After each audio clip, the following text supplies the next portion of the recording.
¿Qué tal? Buenos días. Las elecciones en Cataluña han respondido al patrón que manejaban todas las encuestas, salvo una vez más la del SIS. Triunfo inapelable de Salvador Illa, resurrección del otrora amortizado Carles Puigdemont y subidón del PP que multiplica por 5 sus escaños. Entre medio, este Parlamento albergará la mayor representación anti-inmigración de todas las comunidades autónomas, con Vox y Alianza Catalana compartiendo este discurso excluyente. Pero ¿quién gobernará? Eso ya es otra cosa. Y lo cierto es que a estas alturas nadie lo sabe.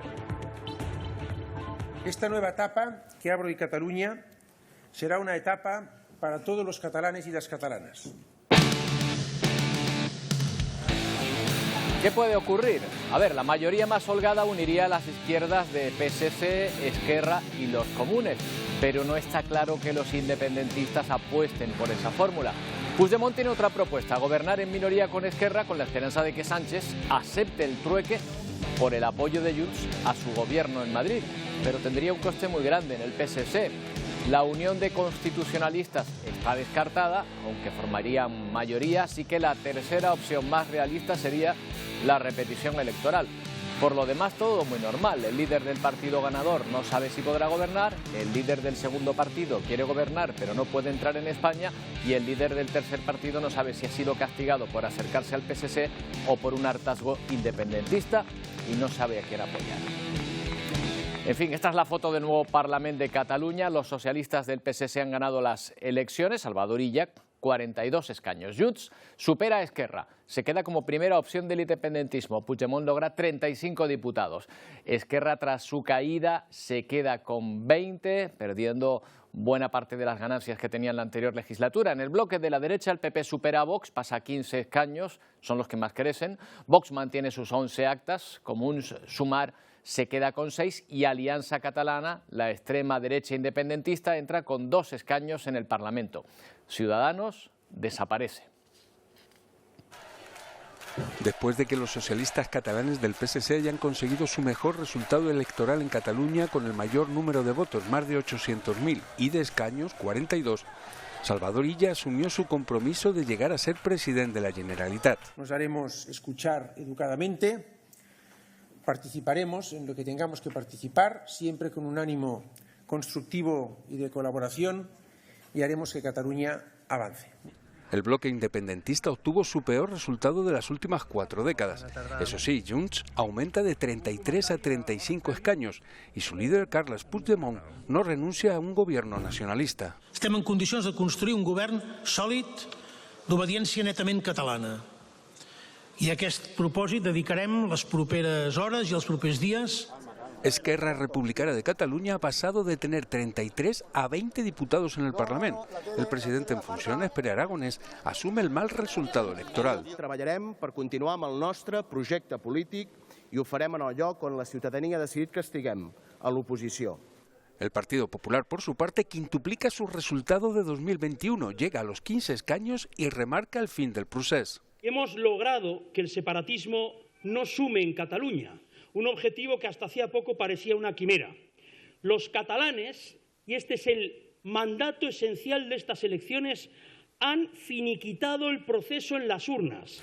Vox mantiene su presencia en el Parlamento con los mismos 11 diputados logrados en 2021. Vamos a seguir denunciando ese creciente islamismo, esa creciente inseguridad, esa destrucción de empleos, esa falta de prosperidad y ofrecer esa Cataluña posseparatismo que vamos a seguir trabajando para darle en herencia a nuestros hijos y a nuestros nietos. En cuanto al resto de partidos que han obtenido representación parlamentaria, Comuns suma baja de 8 a 6 diputados. La CUP también baja de 9 a 4 representantes. Alianza Catalana, de extrema derecha independentista, entra en el Parlamento con 2 diputados. Y Ciudadanos, que llegó a ser la formación más votada en 2017, no consigue representación parlamentaria. Bueno, pues se abre en aquella comunidad autónoma una etapa en la que los partidos tendrán que negociar. En la mañana de hoy hay nuevas reacciones, entre ellas la de Carles Puigdemont. Desde el Parlamento de Cataluña nos cuenta a la última hora Carmen Calvo.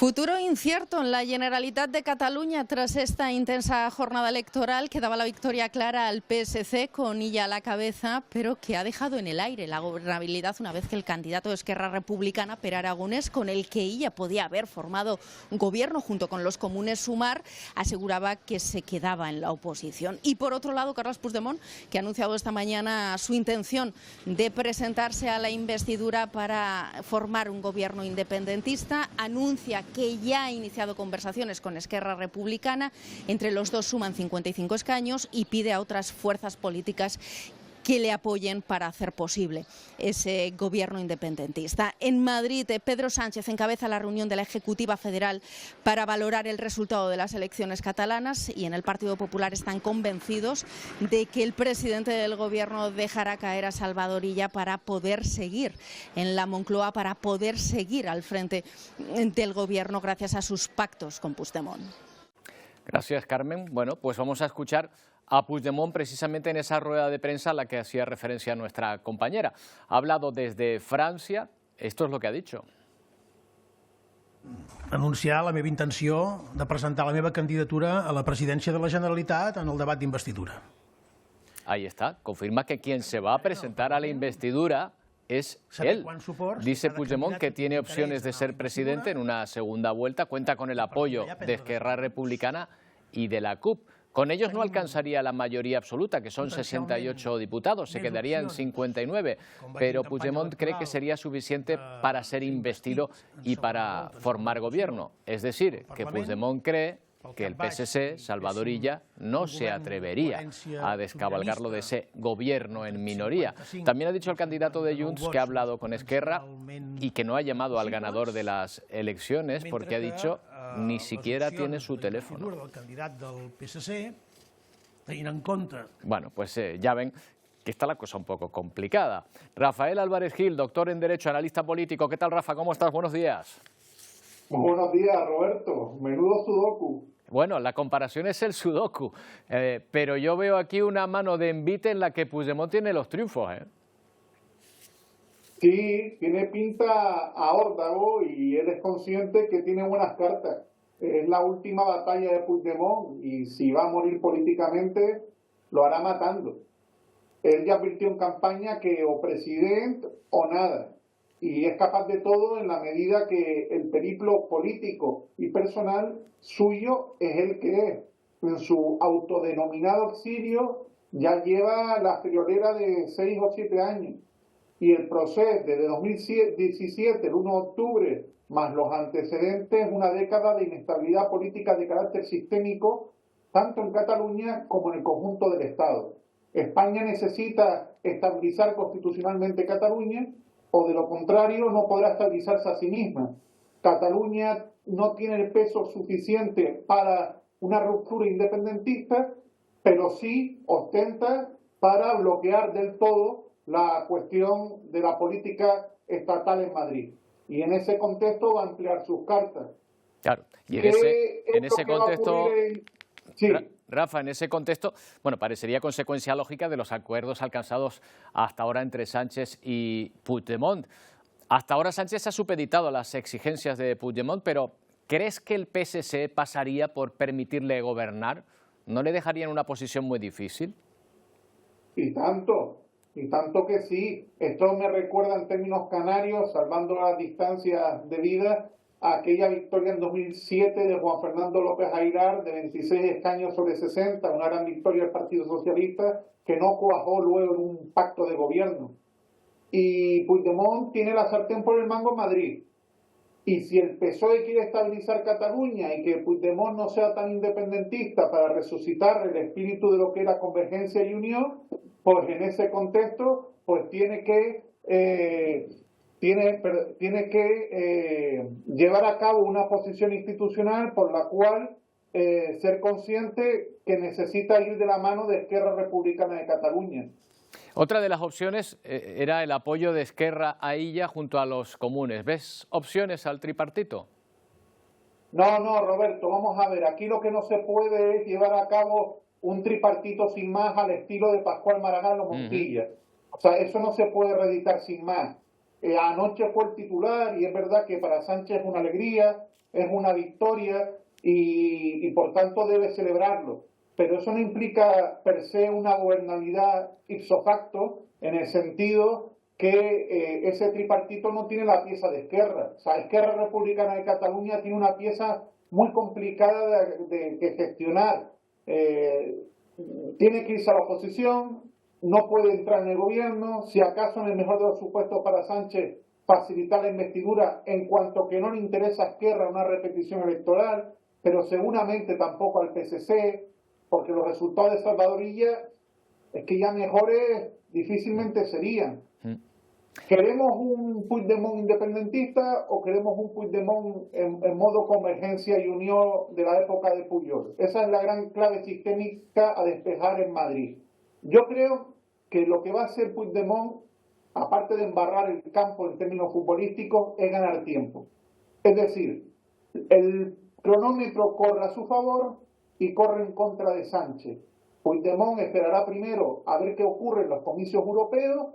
¿Quién gana? PP o PSOE, PSOE o PP, y a cuánto diferencia uno lo hará del otro, y por otro lado, pues tendrá que esperar a la aprobación de la ley de amnistía. Y seguramente, si Feijóo actúa con inteligencia, facilitaría ahora la ley de amnistía, porque sabe que en última instancia Puigdemont podría jugar la carta de una moción de censura, no ahora, pero sí a final de año, principio del 25, que llevase a Feijóo a la Moncloa siempre y cuando Vox no entrase en esa operación. No significa esto necesariamente que lo vaya a hacer Puigdemont, pero sí, cuando menos, que lo va a tener sobre la mesa, aunque sea a modo de amago. Claro. Si Feijóo logra ahora mismo despojarse de la influencia trumpista de Ayuso, de ese PP muy consolidado en Madrid, pero que fuera de la meseta apenas aporta votos, que estanca al PP, que ata al PP al discurso de Vox, que ese es el gran hándicap de Feijóo. Feijóo ganó las elecciones el pasado verano y no gobernó por eso, por la extrema derecha. Y esa hipoteca de la extrema derecha le impide entenderse con las élites burguesas políticas del PNV Convergencia. No hay gobernabilidad posible. Pero Rafa, hay una tercera opción, que es la repetición electoral. ¿Interesaría a alguien esa repetición? ¿A quién le vendría bien en caso de producirse? Sí, si acaso a Puigdemont, porque puede llevar a cabo, forzar más, pero yo creo que no es una... Es que para ese escenario tenemos que esperar, Roberto, a finales de agosto. Y de aquí a allá tenemos comicios europeos, el rechazo en el Senado a la ley de amnistía y vuelve la norma al Congreso de los Diputados. Encarar a partir de los primeros días de septiembre, regla constitucional en mano, la preparación y aprobación de los presupuestos generales del Estado del próximo año. Y son distintas fases por las cuales no solo Salvador Illa tiene que pasar, sino también Puigdemont. Esto va a ir a más, la tensión será creciente, Esquerra tiene las peores cartas y tampoco Sánchez puede sacrificar a Salvador Illa. En los años 80, en el 86, en el 87, el PSOE vasco de Chiqui Venegas dejó el gobernar al PNV, pero claro, eran otros tiempos. El PNV no estaba por la independencia, al menos en ese momento. El PSOE, es verdad que en el País Vasco otrora tenía una pujanza muy superior a la que tiene ahora, pero después de un proceso, ¿cómo explicas en el resto del Estado el Partido Socialista que sacrificas a Salvador Illa? Claro, ya hemos visto esta misma mañana que ese PSOE más mesetario de García Page y demás ya sale a celebrar la victoria de Illa. Claro. Pues tampoco le están ayudando a Salvador Illa. Es decir, que mover las piezas en el tablero requiere de precisión. Pues qué divertido. Rafael, oye, ¿cuál es tu porra? En 30 segundos. Venga, si fuésemos a hacer la porra, ¿cuál sería la tuya? Porra en 30 segundos. Puigdemont presidente en minoría o Illa presidente con otro apoyo. O repetición electoral. Venga, esas tres. ¿Cuál de esas tres? Bueno, si hay repetición electoral, crece el riesgo de unas elecciones generales. ¿Vale? O sea, una cosa va de la mano en cierta medida. O sea, no... Puigdemont va a ir hasta el final, porque va a morir políticamente, eso está claro. Y tiene cartas hasta cierto punto buenas. El peor problema lo tiene Esquerra.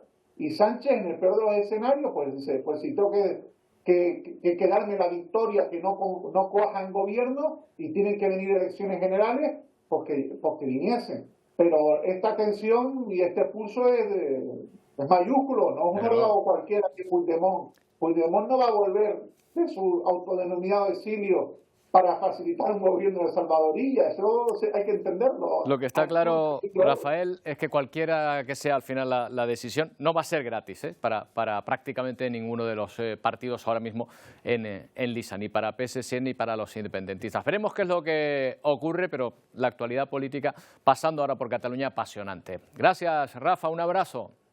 Un abrazo, Roberto, un placer, buenos días.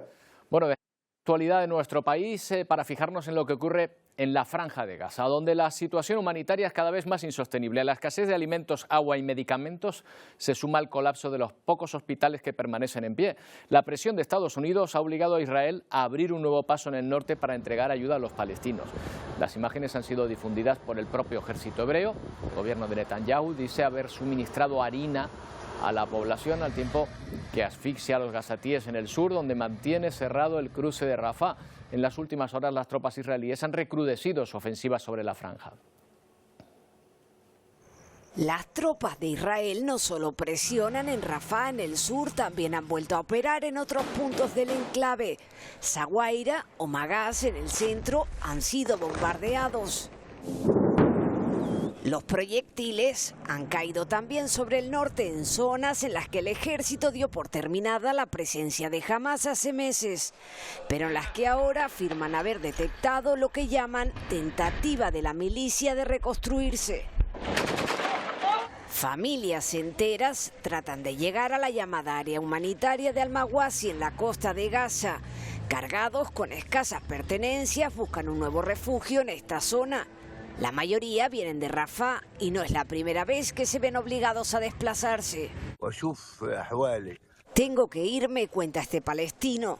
A escasos metros, otros 2 gazatíes cargan sus enseres sobre una moto.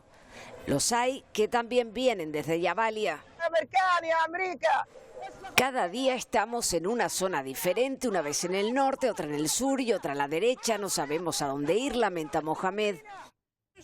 La presión contra Benjamín Netanyahu no deja de aumentar.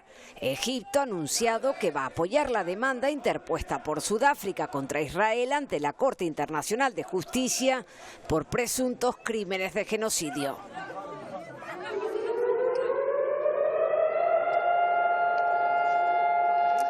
Israel además ha dado inicio al día en recuerdo de los caídos, que hoy empujará a muchos de sus ciudadanos a los cementerios militares. Lo hacen haciendo sonar las alarmas por todo el país para dar paso al minuto de silencio que ha detenido en plena calle, incluso tanto a viandantes como a vehículos, para conmemorar a los 711 miembros de seguridad muertos desde la masacre de Hamás y la posterior guerra en Gaza.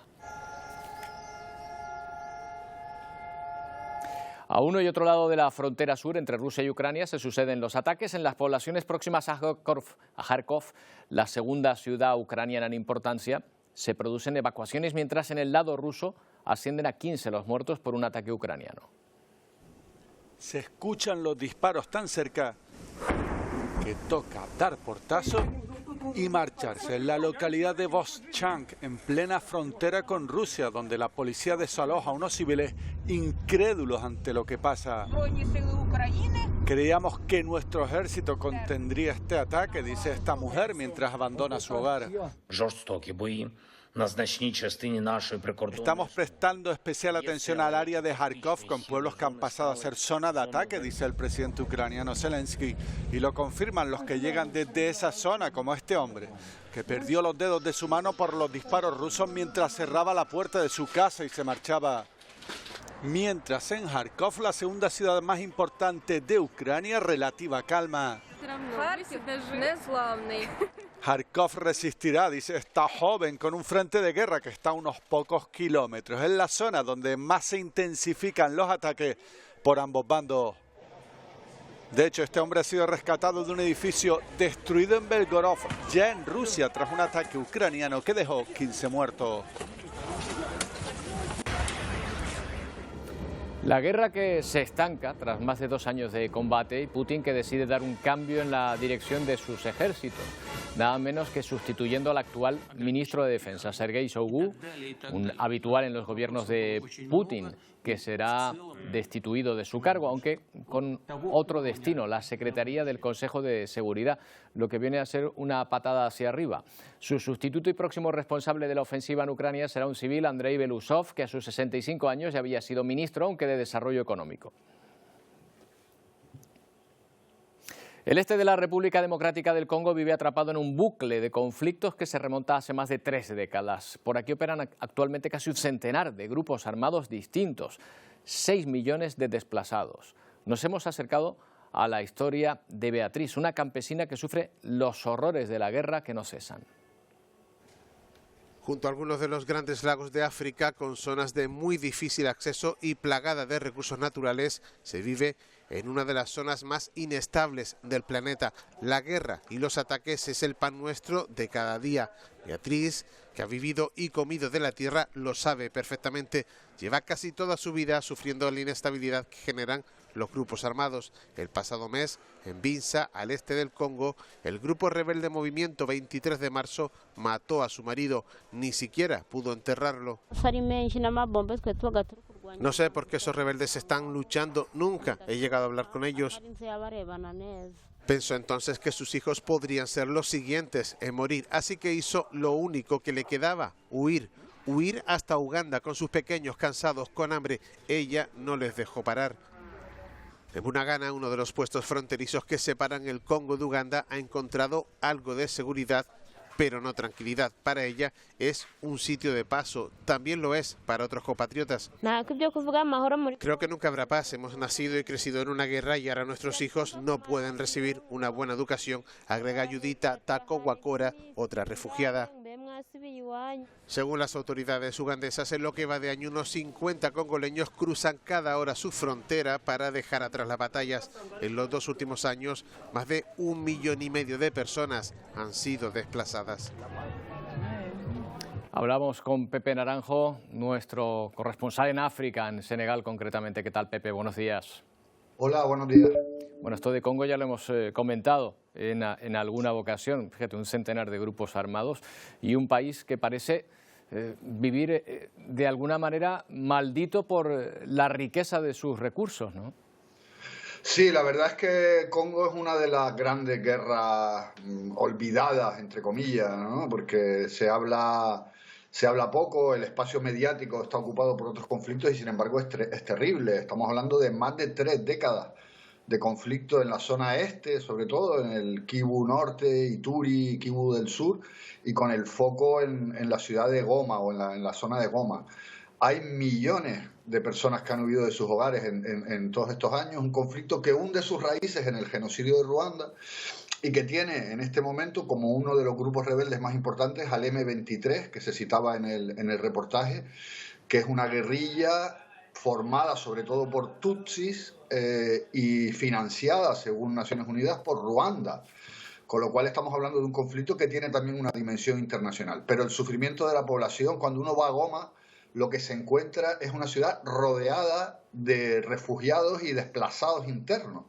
Con lo cual, digamos que el nivel de sufrimiento es tremendo.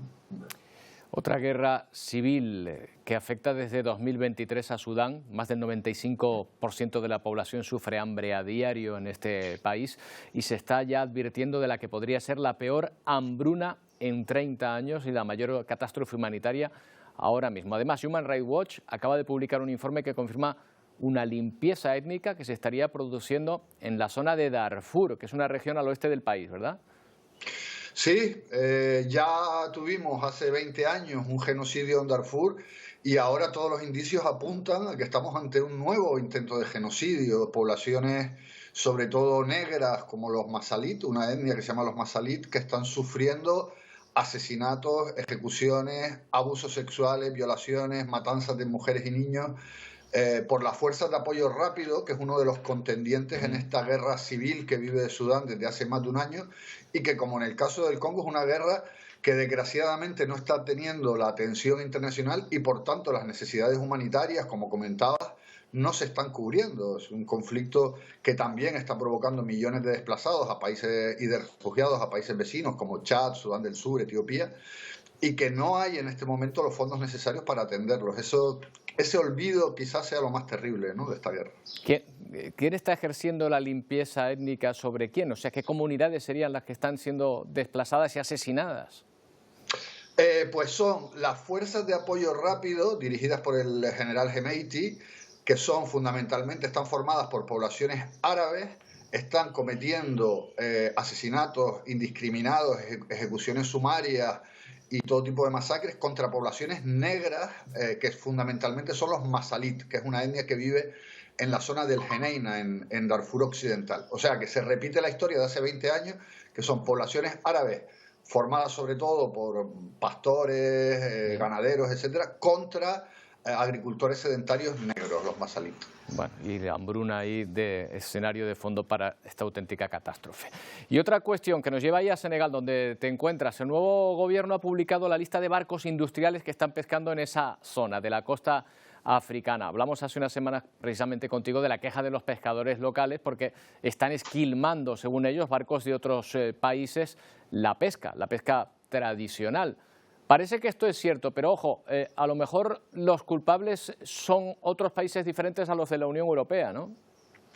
Sí, yo creo que esta publicación, que es un gesto que ha tenido el nuevo gobierno senegalés de transparencia, de publicar por fin, después de 4 años que se le venía pidiendo, la lista de los barcos industriales de pesca que faenan en agua senegalesa. En la narrativa, digamos, sobre el tema migratorio se habla mucho de que los pescadores artesanales senegaleses ya no pueden pescar porque no hay pescado, y es verdad, hay una enorme presión sobre el stock. Pero ¿quiénes son los culpables? Esta lista yo creo que viene a arrojar luz sobre este problema. Hay 132 barcos de bandera senegalesa industriales que pescan en aguas de Senegal y solamente 19 de la Unión Europea, que además de estos 19, en el marco de los acuerdos de la Unión Europea, pescan sobre todo el atún, con lo cual no compiten directamente con la pesca artesanal. Y sin embargo, los barcos de bandera senegalesa sí que hay una pesca de diversas especies en muchas zonas del país. Y esos barcos, el problema es que son de bandera senegalesa, pero muchos son chinos, turcos, algunos también europeos, que pueden ser portugueses, españoles, italianos, pero no faenan en el marco de los acuerdos de la Unión Europea.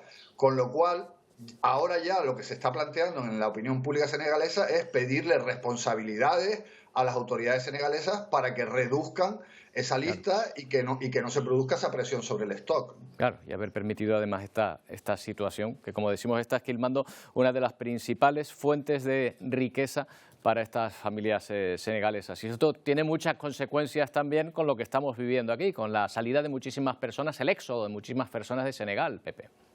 Eso es, con lo que se está viviendo en Canarias y con lo que se está viviendo aquí, porque recientemente, por ejemplo, 2 cayucos fueron interceptados, se produjo además un naufragio tremendo, con muchos de ellos población que venía del sur del país. La inmigración no se podría entender, la inmigración irregular hacia Canarias por vía marítima no se podría entender sin la aportación, sin la participación de los pescadores, que se sienten frustrados porque no consiguen la rentabilidad que tenían antes, con lo cual hay una conexión directa entre la crisis del sector de la pesca artesanal provocada por esa intensificación de la presencia de grandes barcos con el fenómeno migratorio. De eso no cabe ninguna duda. Muy bien, pues Pepe, será hasta la semana que viene. Muchas gracias. Gracias a ti, un abrazo. Bueno, y tenemos información, malas noticias que nos llegan desde México. Desde hace una semana saben ustedes que una familia tinerfeña luchaba para conseguir repatriar a nuestro país a Juan José María González de Chávez Dreyer. Les hemos hablado con anterioridad de este tema. Las noticias no son buenas, pues se ha confirmado que ha fallecido. En marzo viajaron a ese país a visitar a una de sus hijas y estando allí enfermó. La familia explicó que para que lo atendieran han tenido que conseguir unos 90.000 euros. También intentó lograr la ayuda del gobierno de Canarias para poder repatriarlo y que fuera tratado aquí. Pero ya decimos, ha producido la peor de las noticias con José María. Hablamos con José Luis Perestelo, viceconsejero de Acción Exterior. ¿Qué tal, señor Perestelo? Buenos días. Buenos días, Roberto. Buenos días a todos los telespectadores. ¿Han podido contactar con la familia de esta persona, José María? Sí, la verdad que con tristeza. Esta mañana recibía una comunicación de su esposa, Carolina, en la que manifestaba pues el fatal desenlace de esta situación que han vivido durante este tiempo en México, y siempre con la esperanza de poder volver a su país, de poder volver a Tenerife. La verdad que hemos estado durante este tiempo, como no puede ser de otra manera, ofreciendo toda la colaboración y el apoyo del Gobierno de Canarias, conjuntamente en diálogo permanente con el Ministerio de Asuntos Exteriores del Gobierno de España y también con la Dirección General de Atención a la Ciudadanía en el Exterior. Más que nada, estábamos coordinando para ofrecer este apoyo a la familia. ¿Se había conseguido algo, señor Perestelo?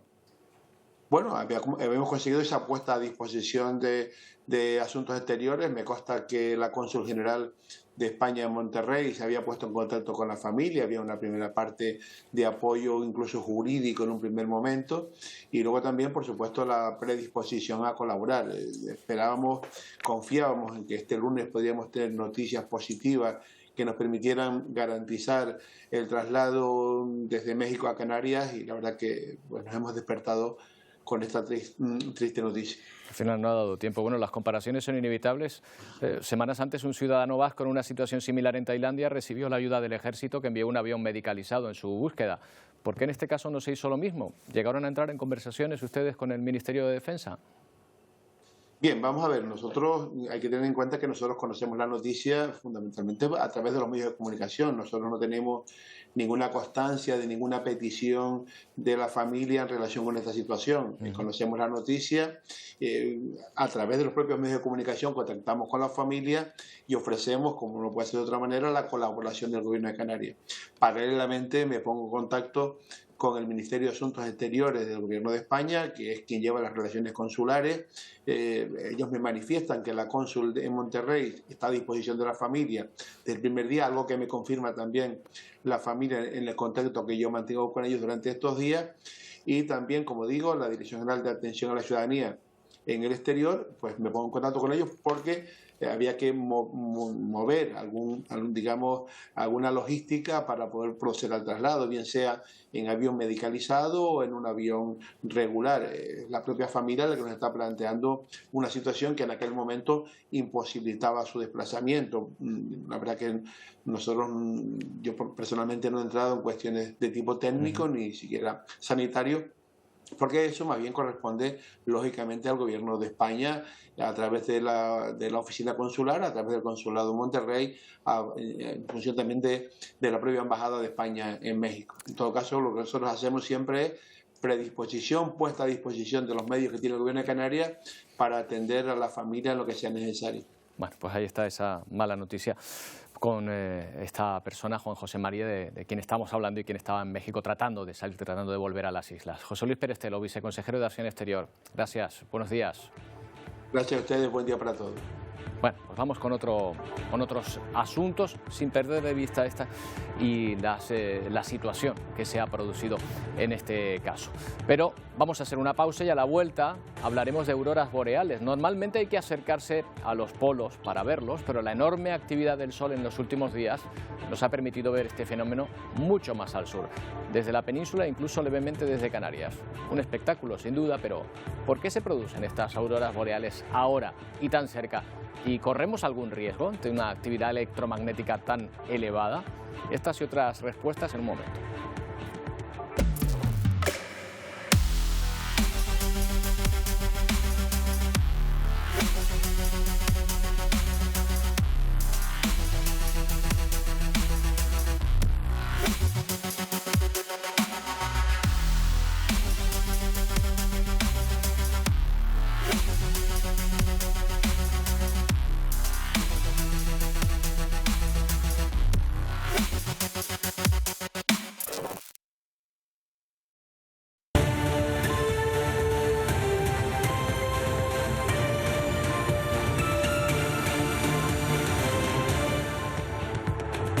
Bueno, empezamos el programa de hoy hablando de las elecciones catalanas y continuamos con consecuencias, porque acaba de anunciarse la dimisión del aún presidente de la Generalitat, Pere Aragonès, líder de Esquerra Republicana, candidato en estas elecciones, que tras el mal resultado de las elecciones de ayer acaba de comparecer para anunciar su dimisión. ¿Qué consecuencias tendrá esto en el escenario político, en la posibilidad de pactos que se abran? Pues veremos, pero ya ven que sigue siendo actualidad y se siguen produciendo noticias justo en esta mañana en la que Carles Puigdemont, el líder de Junts per Catalunya, ha anunciado su disposición a presentarse a la investidura, siendo el que ha quedado segundo en estas elecciones. En fin, a las cumbres canarias es habitual subir para ver eclipses, lluvias de estrellas o la nieve, pero este fin de semana, ha servido además para fotografiar auroras. Estas fotos que ven han sido tomadas en Canarias y se ha permitido de una forma muy leve, gracias a la mayor tormenta solar en 20 años que ha teñido de color el cielo de medio planeta. Las auroras han sido visibles desde latitudes inéditas, por ejemplo, la península ibérica, y ya ven que de forma muy leve también aquí en Canarias. José Miguel Viñas, meteorólogo, ¿qué tal? Buenos días, José Miguel. Hola, ¿qué tal? Buenos días. Bueno, la culpa de esto lo tiene el sol, ¿no? ¿Por qué? Sí, bueno, el sol tiene la culpa de todo, de que tengamos a veces temperaturas también muy altas, muy bajas. Sus fluctuaciones influyen en el clima terrestre, aunque no es el principal modulador. Bueno, el tema que nos ocupa es el resultado de una tormenta geomagnética. Se produjeron una serie de eyecciones de material de la corona solar, varias seguidas, hace 3 días. Los satélites que están monitorizando el sol lo detectaron, mandaron la información y se emitió un primer aviso el viernes de que efectivamente iba a haber mucha actividad a nivel del campo electromagnético terrestre y en particular esas auroras que, como habéis comentado y hemos visto, pues se han observado en muchos lugares del mundo. Aparte de este espectáculo tan bonito, ¿tiene consecuencias una actividad electromagnética tan elevada por parte del Sol? Sí, es un episodio muy destacado y efectivamente una de las cosas que afecta son los campos electromagnéticos y en particular, por ejemplo, las comunicaciones que se transmiten a través de los satélites o las redes de transmisión de la energía eléctrica aquí en la Tierra, estaciones eléctricas, subeléctricas. Todos estos sistemas tienen sistemas de protección y precisamente estos avisos que se anuncian con horas de antelación ponen en guardia todo ese dispositivo para evitar en la mayor medida que tenga consecuencias, por ejemplo, en un fallo o una caída del sistema de comunicación global. Esto no ha pasado, pero es una posibilidad. Puede haber una tormenta de esta magnitud o mayor que pueda ponernos en apuros, sin duda.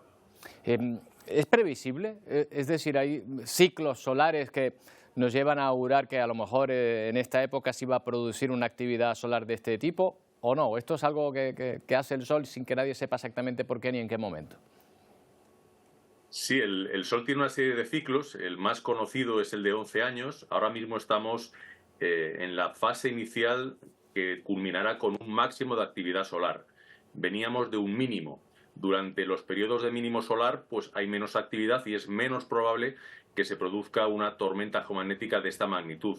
Ahora ya iniciando el camino hacia el máximo es mayor la probabilidad, pero no deja de ser excepcional la magnitud que ha tenido este evento porque, como digo, han sido nada menos que 5 eyecciones seguidas. Podría haber sido más normal una de una cierta magnitud que hubiera provocado auroras. Quizá se podían haber visto no solo en el ámbito polar, pero no como estas que se han llegado, como también habéis comentado, a observar levemente allí en Canarias. O sea que si estamos entrando en el periodo de mayor actividad, todavía podríamos ser testigos de tormentas de este tipo, tormentas solares de este tipo, más aún. ¿O cree que ya no? Bueno, lo que pasa es que esa circunstancia, esas 5 eyecciones seguidas, es una carambola. Es decir, que realmente se produzca eso, que además se dirija hacia la Tierra, se tienen que dar una serie de factores simultáneos que incluso en un periodo de máxima actividad solar pues es poco probable. Por eso cuando tiramos de archivo pues vemos que tormentas de esta naturaleza o de esta magnitud pues no hay muchas en el pasado. Por ejemplo, en España es muy recordada la que ocurrió durante la Guerra Civil. Nos estamos remontando pues casi un siglo hacia atrás en la historia. Es decir, que incluso en un periodo de máximo de actividad solar pues tampoco es un episodio que vaya a ocurrir casi seguro. Bueno, pues veremos, estaremos atentos a este periodo de máxima actividad que por lo pronto nos ha dejado este espectáculo y que se quede ahí. José Miguel, muchas gracias, buenos días. Muchas gracias a vosotros, un abrazo. Bueno, le estábamos anunciando la dimisión de Pere Aragonés, el líder candidato de Esquerra Republicana en estas elecciones. Vamos a ver la señal en directo de esa rueda de premsa en la que ha dimitido, en la que sigue compareciendo. Le escuchamos. Totes les persones que han col·laborat durant la meva presidència a que els projectes que hem impulsat esdevinguin una realitat. En primer lloc, als servidors públics, també a tots els equips polítics, a tots els professionals de molts àmbits, a les entitats i moviments socials, al món econòmic, al món del treball. Ahí está agradeciendo a todas las personas que han colaborado con él en ese discurso de despedida en la que Pere Aragonés ha anunciado que no va a recoger su acta de diputado y que por lo tanto abandona la primera línea de política. Se ha responsabilizado de esos resultados. Hay que ver cómo está esta mañana en la actualidad política a consecuencia de esas elecciones de ayer y lo que nos quedará todavía por ver. Pero antes, nuestros compañeros de Ponte al Día. Vamos a ver cómo vienen en esta jornada de lunes. Wendy, Pedro, ¿qué tal? Buenos días. Hola Robert, muy buenos días. Muy buenos días. Pues enseguida vamos a comenzar a arrancar la semana aquí en Ponte al Día y lo vamos a hacer, entre otros asuntos, abordando algunas de las denuncias que ustedes nos hacen llegar aquí a nuestro programa. Como por ejemplo la de hasta 123 familias de una urbanización de Corralejo, en el norte de la isla de Fuerteventura. Llevan años pagando religiosamente el alquiler en tiempo y forma, pero ahora han recibido una notificación que les insta a abandonar esos inmuebles porque la urbanización, el complejo, se encuentra en subasta por parte de un banco. Vamos a estar con los afectados. También vamos a hablar de otra denuncia, la que hacen los alumnos de la Universidad de Las Palmas de Gran Canaria, concretamente aquellos que viven en su residencia, y es que se quejan del mal servicio del comedor, raciones escasas, poca variedad, abuso de fritos y utilizan las sobras para las cenas. Hoy escuchamos esta denuncia. Y otro tema que nos alerta, hasta 8.000 menores se han sometido a intervenciones de cirugía estética en España con el objetivo de remodelar, modificar alguna parte de su cuerpo. Sobre todo lo que nos preocupa es la edad tan temprana a la que acceden a este tipo de tratamientos. Hablaremos de ello con datos y por supuesto también con expertos. Y otro peligro también del que les vamos a hablar, la denominada droga de los pobres. Hasta 4 personas han sido detenidas por falsificar recetas para poder crear esta droga a base de otros medicamentos que resulta mucho más económica que otras sustancias. Vamos a dar datos y vamos a abordar este asunto con expertos. Todo esto y más temas todavía que nos quedan hasta las 2:30, ya saben, aquí para ponerles al día. Hasta ahora. Hasta ahora. Dos noticias nos acercan a Indonesia. Por un lado, la erupción de un volcán esta misma mañana en la isla de Halmahera, una erupción que ha arrojado una enorme columna de cenizas, ahí lo ven, ha alcanzado los 5 kilómetros de altura, pero no ha causado daños en su entorno, ni siquiera ha obligado a evacuar a nadie. Lo que sí ha provocado problemas en la misma zona del planeta son las graves lluvias que azotan esta zona y que han provocado la muerte de 37 personas. Además de este importante número de fallecidos, hay también varias personas desaparecidas. Grandes columnas de humo se han visto también sobre Alberta, la principal ciudad petrolera canadiense, durante este fin de semana. Humo procedente de varios incendios forestales que se están produciendo en el oeste del país y que están fuera de control. Hay miles de personas evacuadas. El gobierno federal ha advertido de que Canadá se enfrenta a otra temporada de incendios que podría ser catastrófica. Los primeros fuegos se han extendido ya a unas 8.000 hectáreas y las autoridades han emitido una orden de evacuación para una comunidad de la Columbia Británica. Vamos a ver cómo está la situación del tiempo, cómo comenzamos esta semana después de un fin de semana en la que han bajado las temperaturas, pero el sol no se ha ido del todo, Emilia. ¿Qué tal? Buenos días, Roberto. Sí, pero empezamos una semana primaveral, una semana con humedad, con probabilidad de precipitaciones y con temperaturas más bajas. Ya eso es una novedad respecto a la anterior. Vamos con la imagen de satélite. Hemos tenido nubosidad de tipo bajo, sobre todo en las últimas horas entrando por el norte. De momento sigue el anticiclón ahí protegiéndonos de toda perturbación que nos pueda llegar. En las próximas horas irán aumentando las nubes altas. Vamos a ver la imagen de satélite en el canal visible y vemos ese manto nuboso de tipo bajo en torno esta mañana a los 700 metros, 800 metros, sobre todo en la cara norte de la isla de Tenerife, este de la isla de La Palma, El Hierro, La Gomera, también norte, Panza de Burro, norte de Gran Canaria, con rachas de viento que han llegado hasta los 89 kilómetros por hora en la aldea de San Nicolás o hasta los 82 kilómetros por hora en la dehesa, la frontera en El Hierro. Y es que el viento ha sido protagonista durante las últimas horas. ¿Qué va a ocurrir?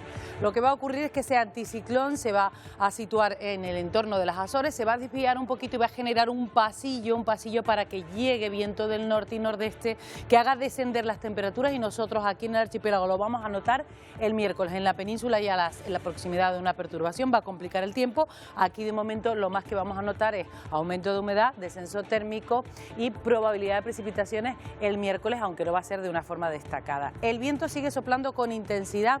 De hecho, en las últimas horas pues ya hemos dicho que ha llegado hasta los 89 kilómetros por hora, por ejemplo en la Aldea, y es que en canales entre islas y en los extremos noroeste y sureste se intensifica. También en puntos interiores de Fuerteventura, Lanzarote, del Hierro y de La Gomera.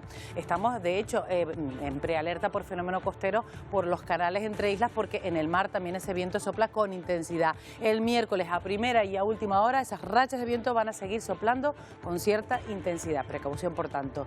Y hablamos de la humedad y de la probabilidad de precipitaciones. No es que sea demasiado, pero bueno, algo es algo respecto a la semana anterior. De hecho, desde esta noche ya en el nordeste de Tenerife, norte de Gran Canaria, también de la isla de La Gomera, poco a poco de aquí al miércoles se van a acumular algunos litros, sobre todo en eso, en zonas de medianía del norte, que respecto a la jornada anterior o la semana pasada pues no aparecía prácticamente nada de probabilidad de lluvia. ¿Qué esperamos para mañana? Pues mañana intervalos nubosos en la cara norte de las islas, en torno a los 1000 metros de altitud, con riesgo de precipitaciones a última hora de la noche más probable, nordeste de Tenerife, norte de la isla de Gran Canaria, y nubosidad alta entrando por el sur, mucha nubosidad alta que mañana va a estar prácticamente en todo el archipiélago sin mayores consecuencias. Viento del nordeste de moderado con rachas ocasionalmente fuertes, las acabamos de ver, y situación marítima con fuerte marejada en las costas del norte y marejadilla en las costas del sur. Temperaturas mañana sin grandes cambios. El miércoles bajarán un poquito más, Roberto.